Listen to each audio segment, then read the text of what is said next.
मुंबईत अंधेरीतील पश्चिम भागात आंबोली परिसरात वादळी वाऱ्यामुळे मोठं झाड कोसळलंय। झाड कोसळून गरोदर महिलेसह 2 जखमी झालेत। झाड कोसळल्यानं परिसरातील 3 घरांचं प्रचंड नुकसान झालंय।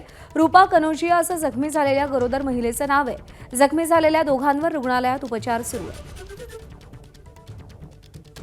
पुणे शहरात सकाळपासून पावसाची संततधार सुरू आहे। काल संध्याकाळी 5 ते आज दुपारी 1 पर्यंत झाड पडण्याच्या 51 घटना घडल्यात। या झाड पडण्याच्या घटनांमध्ये कोणीही जखमी झालेलं नाहीये। बातमी ठाण्यातून आहे। ठाण्यातल्या श्रीरंग सोसायटीमध्ये पाणी साचलंय। ठाणे महानगरपालिकेकडून 2 सक्शन पंप्स लावून पाण्याचा निचरा मात्र होत नाहीये। सोसायटीमध्ये राहणाऱ्या नागरिकांचे मोठे हाल होत आहेत। पाण्यातून वाट काढावी लागते। सोसायटीच्या पार्किंगमध्येही पाणी शिरलंय।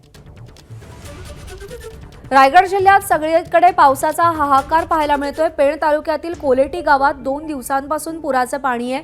भोगावती आणि बाळगंगा नदीनं धोका पातळी ओलांडली आहे। पेण तालुक्यातली अनेक घरं पुराच्या पाण्याखाली आहेत। त्यामुळे पुराच्या पाण्यात अडकलेल्या नागरिकांची सुटका करण्यासाठी सध्या प्रयत्न सुरू आहेत। पुणे जिल्ह्याच्या पश्चिम घाट माथ्यावरती मुसळधार पाऊस होतोय। त्यामुळे इंद्रायणी नदीनं धोका पातळी ओलांडली आहे। दरम्यान दौंड बंधाऱ्यातून 27,847 क्युसेकनं भीमा नदीमध्ये पाण्याचा विसर्ग होतोय। त्यामुळे उजनी धरणाची पाणी पातळी झपाट्यानं वाढतीये।